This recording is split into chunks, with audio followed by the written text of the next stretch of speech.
গোপালগঞ্জ জেলার নামই বদলে যাবে, বুঝছেন? গোপালগঞ্জ আর থাকবে না। 2014 সালে বিএনপির গণতন্ত্রের অভিযাত্রা কর্মসূচি চলাকালে গুলশানের বাসভবনে অবরুদ্ধ ছিলেন সাবেক প্রধানমন্ত্রী খালেদা জিয়া।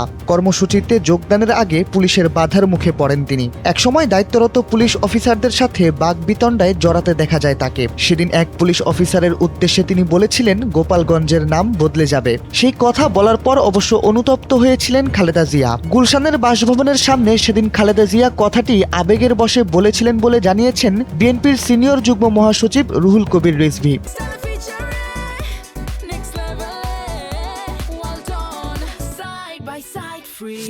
শনিবার জাতীয় প্রেস ক্লাবে খালেদা জিয়ার স্মরণে আয়োজিত শোক সভায় তিনি বলেন, রাগের মাথায় গোপালগঞ্জের নাম পরিবর্তনের কথা বলেছিলেন খালেদা জিয়া। পরে তিনি নিজেই জানান এটা বলা তার ঠিক হয়নি। গোপালগঞ্জ বাংলাদেশের একটি জেলা এবং তিনি একজন জাতীয় নেতা। রিজভী জানান এই উপলব্ধি খালেদা জিয়ার গভীর নেতৃত্বের প্রমাণ। মূলত 2013 সালে অনুষ্ঠিত হওয়া জাতীয় নির্বাচনকে বয়কট করেছিল বিএনপি। ফলে কোনো বিরোধী দল ছাড়াই নির্বাচনে জয়লাভ করে আওয়ামী লীগ। এরপর আওয়ামী লীগের বিরুদ্ধে লাগাতার কর্মসূচি দিয়ে আসছিল বিএনপির নেতাকর্মীরা। দেশের কুক্ষিগত আইন শৃঙ্খলা রক্ষাকারী বাহিনীর বেআইনি বল প্রয়োগের কাছে বারবার হার মানতে হয় তাদের।